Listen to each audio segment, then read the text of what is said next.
Press the bell icon on the YouTube app and never miss another update.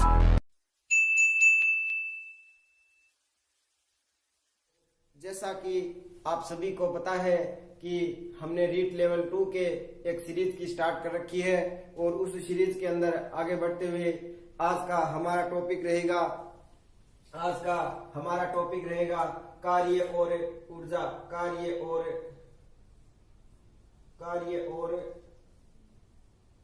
ऊर्जा।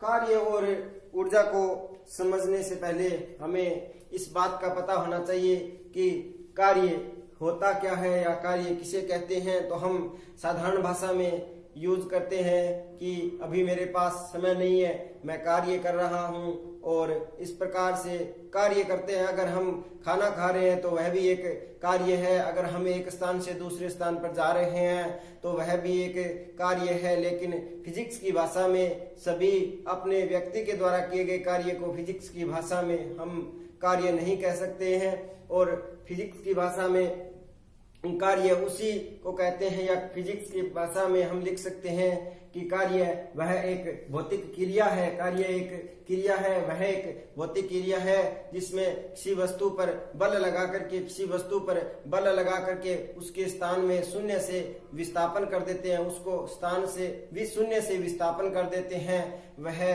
कार्य कहलाता है। और कार्य कहलाता है जिस प्रकार से हम देखते हैं कि हम एक स्थान पर कोई बोझा लिए हुए खड़े हैं तो हमारे द्वारा हम अगर 1 घंटे खड़े रहे या 2 घंटे, हमारे द्वारा वो फिजिक्स की भाषा में कार्य नहीं किया जाता है, क्योंकि हमने कोई स्थान या एक स्थान से दूसरे स्थान पर गति नहीं की है। अर्थात कार्य करने के लिए हमें विस्थापन होना अति आवश्यक है, यही एक शर्त है। और किसी वस्तु के अंदर हम कार्य की परिभाषा को इस प्रकार से लिख सकते हैं, कार्य की परिभाषा को इस प्रकार से लिख सकते हैं। कार्य को इंग्लिश में वर्क बोलते हैं। कार्य वह भौतिक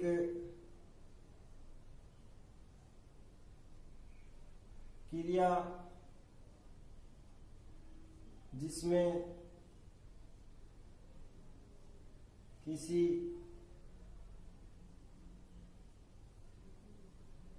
वस्तु पर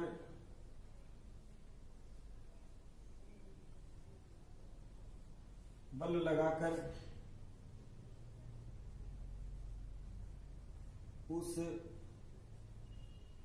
वस्तु की स्थिति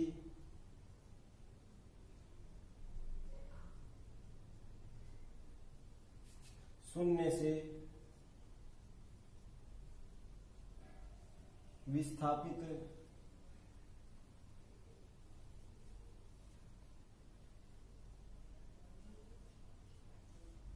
कर देते हैं। अर्थात कार्य वह एक भौतिक क्रिया है।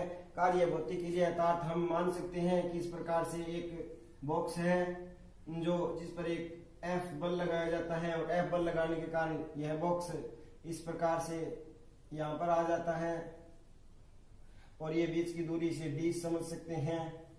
तो इस प्रकार से कार्य वह एक भौतिक क्रिया है जिस पर एक स्थान पर बल लगाने के अंदर उसके अंदर विस्थापन उत्पन्न हो जाता है और d विस्थापन उत्पन्न हो जाता है। इस प्रकार हम कह सकते हैं कि हमने इस बॉक्स के ऊपर कार्य किया है, या फिर एक कुली है जो एक वजन को एक स्थान से उठाते हुए दूसरे स्थान पर ले जाता है, तो हमारे द्वारा उसे कहा जाएगा कि कार्य किया है। तो कार्य के लिए आवश्यक शर्त भी होती है, या शर्त इसे हम कंपटीशन की लाइन में ऑप्शन के रूप में पूछा जा सकता है। तो इसके लिए शर्त क्या होगी? 2 शर्त होगी। एक तो कार्य के लिए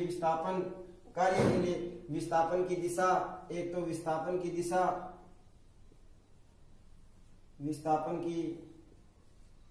दिशा और दूसरा पिंड पर लगाया गया बल, पिंड पर लगाया गया बल। इस प्रकार से कार्य के लिए हमें दो चीजों की महत्वपूर्ण आवश्यकता होती है। एक तो पिंड की विस्थापन की जो दिशा होती है उसके ऊपर डिपेंड करता है, और दूसरा उस पर लगाए गए बल के ऊपर निरूपित होता है। तो फिजिक्स की भाषा में बल की परिभाषा लिखते हैं कि किसी वस्तु पर लगाया गया बल और उसके बीच में जो प्रारंभिक स्थिति से अंतिम स्थिति के बीच में दो विस्थापन उत्पन्न होता है, उनका दोनों का गुणनफल होता है, उसे हम फिजिक्स की भाषा में कार्य कहा जाता है। तो फिजिक्स की भाषा में कार्य को वर्ग से तो F डॉट डी होता है, F डॉट डी होता है, F डॉट डी होता है। इस प्रकार से हम कार्य को निरूपित या परिभाषित कर सकते हैं। अगर हम दिशा के अंदर ध्यान दें तो दिशा के आधार पर हम तीन प्रकार से कार्य को बता सकते हैं। एक धनात्मक होता है, दूसरा ऋणात्मक होता है, और तीसरा शून्य भी हो सकता है। इस प्रकार से कार्य तीन प्रकार से हो सकता है, धनात्मक भी हो सकता है, ऋणात्मक हो सकता है और शून्य भी हो सकता है। एक बात तो सिद्ध हो गई कि कार्य धनात्मक और ऋणात्मक अर्थात तो दोनों दिशा में होता है, इसलिए यह एक अदिश राशि होती है। तो कार्य एक अदिश राशि होती है और कार्य का मात्रक जूल होता है, और अलग अलग इकाइयों में कार्य को हम निरूपित कर सकते हैं। तो साधारण तौर पर देखें तो बल का मात्रक न्यूटन होता है, और डी यानी डिस्टेंस यानी विस्थापन, तो न्यूटन विस्थापन मीटर में होता है, तो न्यूटन इंटू मीटर भी कार्य का मात्रक एक हो सकता है। दूसरा कार्य का मात्रक 1 न्यूटन में 10⁵ जूल होते हैं, और 1 मीटर में 100 सेंटीमीटर यानी 10⁻²। तो कार्य का मात्रक 10⁻7 अर्ग भी हो सकता है, 7 अर्ग भी हो सकता है। 1 जूल बराबर 10⁻7 अर्ग भी हो सकता है। इस प्रकार से कार्य के अलग अलग मात्रक होते हैं। अब धनात्मक, ऋणात्मक और विस्थापन के बारे में थोड़ा सा देख लेते हैं कि हम देखते हैं कि इस प्रकार से हमने एक बॉक्स पर या पिंड पर बल लगाया और वह उसकी दिशा में विस्थापित हो गया। अगर यह अपनी दिशा में विस्थापित न होकर के इधर इस प्रकार से विस्थापित हो जाता तो इसके जो कोण में जो अंतर आता, इस प्रकार से कोण के आधार पर हम इसे 3 भागों में बांट सकते हैं। और उदाहरण के तौर पर अगर एक बच्चा है जो अपनी गाड़ी को इस प्रकार से, ये गाड़ी मान सकते हैं, इसे एक रस्सी से बांध करके, और एक बच्चा इसे खींचता है, तो इस प्रकार से जो कोण बनता है उसके आधार पर हम धनात्मक और ऋणात्मक और शून्य के बारे में, कार्य के बारे में बता सकते हैं। तो अगर वस्तु के द्वारा और लगाए गए बल के बीच के अंदर कोण का मान 0 डिग्री से 90 डिग्री के बीच में हो, 0 डिग्री से 90 डिग्री के बीच में हो, तो उसका मान धनात्मक होता है। तो उस समय कार्य का मान धनात्मक होता है, अर्थात उस समय कार्य पॉजिटिव या धनात्मक होता है। तो इसके लिए आवश्यक शर्त ये हो गई कि कार्य का मान धनात्मक अगर 0 डिग्री से लेकर के थीटा का मान और 90 डिग्री से कम होता है। इस प्रकार से जो मान होता है वह धनात्मक के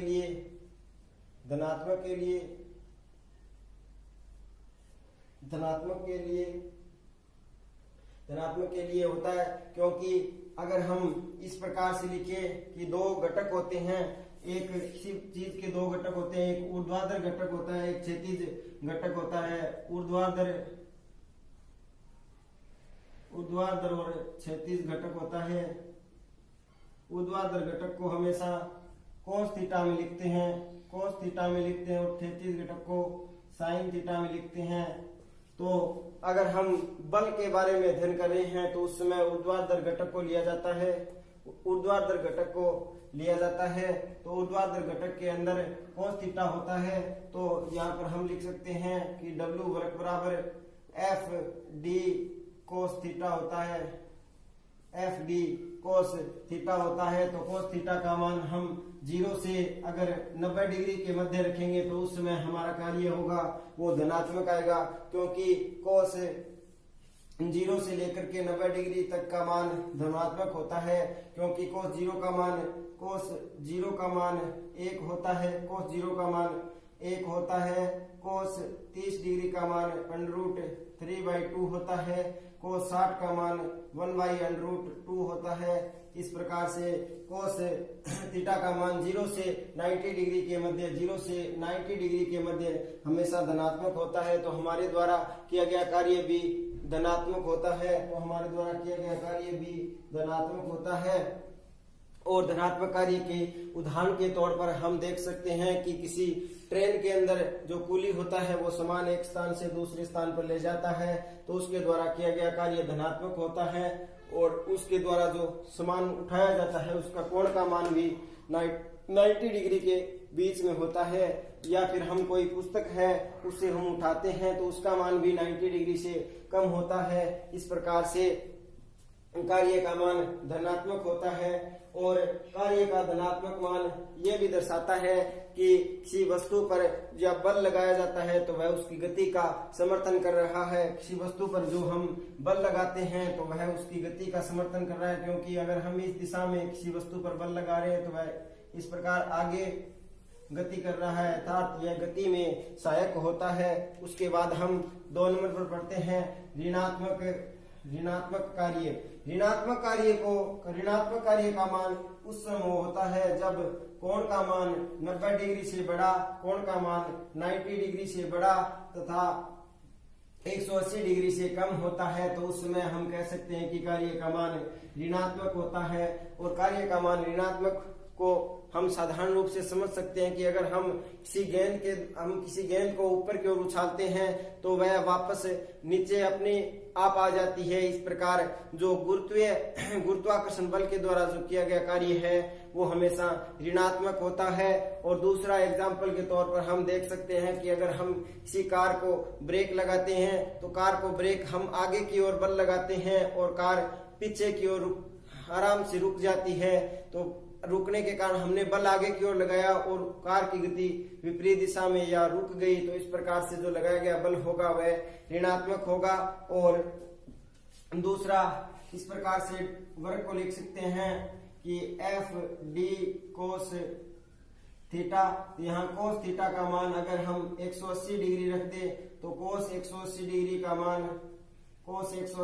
का मान -1 होता है। अगर हम यहाँ -1 रख दे तो -f × d आएगा, अर्थात अधिकतम ऋणात्मकता का मान होता है वो -fd, अर्थात कोस 180 डिग्री के ऊपर होता है। और 3 नंबर पर आता है शून्य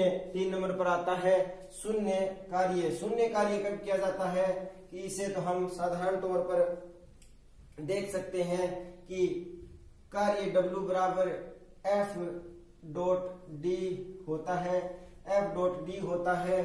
तो यहाँ पर अगर हम बल का मान 0 रख दे तो भी कार्य 0 होता है, विस्थापन का मान अगर 0 हो तो भी कार्य 0 होता है। और अगर यहाँ पर Fd कोस थीटा होता है, कोस थीटा का मान अगर 90 डिग्री रख दे, कोस थीटा का मान 90 डिग्री रख दे तो कोस 90 डिग्री का मान भी 0 होता है। इस प्रकार कार्य 3 प्रकार से होता है, धनात्मक हो सकता है, ऋणात्मक हो सकता है और 0 हो सकता है। धनात्मक उस समय होता है जब वस्तु पर लगाए गए बल का और कोण विस्थापन के कोण का मान होता है वो 0 डिग्री से 90 डिग्री के मध्य होता है। और ऋणात्मक 90 डिग्री से अधिक और 180 डिग्री से कम होता है तब। और 3 नंबर पर 0 तब होता है जब या तो बल 0 हो या फिर विस्थापन 0 हो या फिर कोण 0 हो या तीनों का मान भी 0 हो, तो उस समय कार्य भी 0 होता है। उसके बाद में हम पढ़ते हैं ऊर्जा क्या होती है।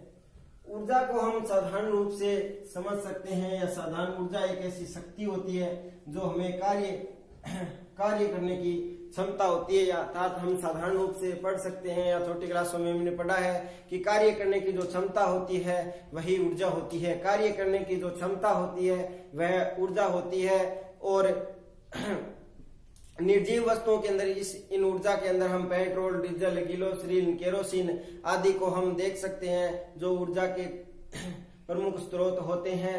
और दूसरा, सजीवों के अंदर हम देख सकते हैं कि हमारे शरीर के अंदर माइटोकॉन्ड्रिया को ऊर्जा का शक्ति ग्रह कहा जाता है। इस प्रकार से ऊर्जा की आवश्यकता होती है और ऊर्जा को हम विभिन्न विभिन्न रूपों के अंदर देख सकते हैं, जैसे यांत्रिक ऊर्जा, स्थितिज ऊर्जा, गतिज ऊर्जा, विद्युत ऊर्जा, नाभिकीय ऊर्जा, रासायनिक ऊर्जा। इस प्रकार से विद्युत ऊर्जा आदि ऊर्जाओं को हम अलग अलग परिभाषित तौर पर देख सकते हैं। तो आज हम सबसे पहले पढ़ेंगे ऊर्जा।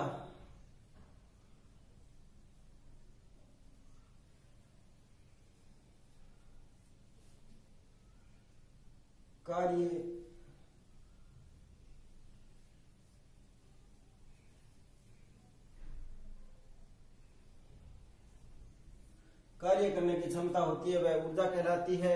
और ऊर्जा का मात्रक जूल होता है। ऊर्जा का मात्रक जूल होता है और ऊर्जा एक अदिश राशि होती है।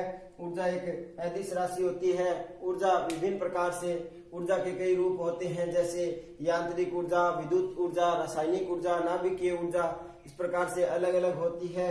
तो सबसे पहले हम बढ़ते हैं यांत्रिक ऊर्जा।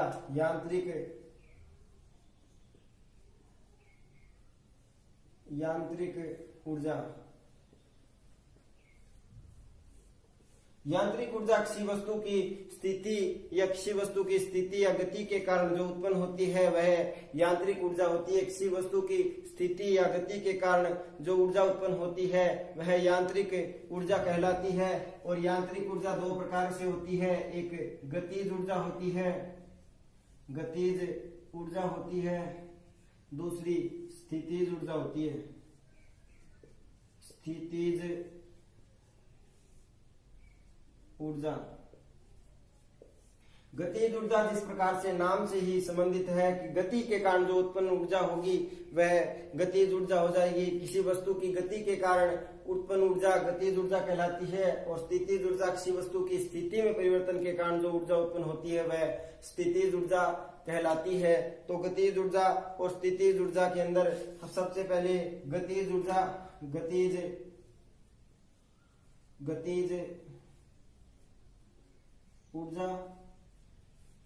ऊर्जा को काइनेटिक एनर्जी कहा जाता है। काइनेटिक एनर्जी अर्थात गतिज ऊर्जा किसी वस्तु की गति के कारण उत्पन्न ऊर्जा को गतिज ऊर्जा कहलाते हैं। और गतिज ऊर्जा और स्थितिज ऊर्जा दोनों का योग होता है वो यांत्रिक ऊर्जा कहलाता है। तो इस प्रकार से हम साधारण एग्जांपल के रूप में देख सकते हैं, अगर हमारे पास एक हथौड़ा और एक कील है और हमें दीवार के अंदर उस कील को गाड़ना है, तो सबसे पहले हम हथौड़े को लेंगे तो हम हथौड़े को उठाने के कारण उसकी स्थिति में जो परिवर्तन हुआ वह स्थितिज ऊर्जा में परिवर्तन हो गया। और अब हमारे द्वारा उस कील के ऊपर उस हथौड़े को जोर से हमारे बल के द्वारा उसके अंदर लगाने के कारण वह स्थितिज ऊर्जा उसकी गतिज ऊर्जा में परिवर्तन हो गई। और स्थितिज ऊर्जा गतिज ऊर्जा में परिवर्तन होने के कारण दीवार के अंदर वो कील है वो गड़ जाती है। इस प्रकार दोनों ऊर्जाओं का जो योग होता है वह यांत्रिक ऊर्जा कहलाता है। और गतिज ऊर्जा के इस गतिज ऊर्जा का मान होता है 1/2 mv², 1/2 mv² होता है। और गतिज ऊर्जा के इस फॉर्मूले को निरूपित करने के लिए हमने गति की समीकरण पढ़ी थी, v² बराबर u² प्लस 2as, v² बराबर u² प्लस 2as। तो यहाँ v किसी वस्तु का अंतिम वेग होता है, u उसी वस्तु का प्रारंभिक वेग होता है, s विस्थापन होता है, s को d भी लिख सकते हैं। तो इस प्रकार से हम देखते हैं, अगर हमें a का मान निकालना है तो a equals to v² minus u² upon में 2s हो जाएगा, v² अपॉन u² अपॉन में 2s हो जाएगा। हम जानते हैं कि बल का फॉर्मूला F बराबर m इंटू a होता है। अगर हम m multiply by v² minus u² upon में 2s रख दे तो इस प्रकार से एफ और एस को इधर ऊपर मल्टीप्लाई करने पर f s m v square upon में 2 minus m u square upon में 2 हो जाएगा। इस प्रकार से हमारे पास ये फॉर्मूला निकल कर आता है। जबकि हमने देखा किसी वस्तु के प्रारंभिक वेग शून्य से किसी वस्तु को गति करना ही गतिज ऊर्जा का मुख्य कार्य या परिभाषा के अंदर होता है। किसी वस्तु की गति के कारण जो ऊर्जा उत्पन्न होती है वही गतिज ऊर्जा होती है। तो गति के कारण उत्पन्न ऊर्जा होगी तो प्रारंभिक ऊर्जा, उसकी प्रारंभिक वेग है वो शून्य माना जाता है। प्रारंभिक वेग शून्य माना जाता है। प्रारंभिक वेग शून्य मानने के कारण इसका मान शून्य हो जाएगा। तो F डॉट S बराबर 1/2 m v स्क्वायर हो जाता है।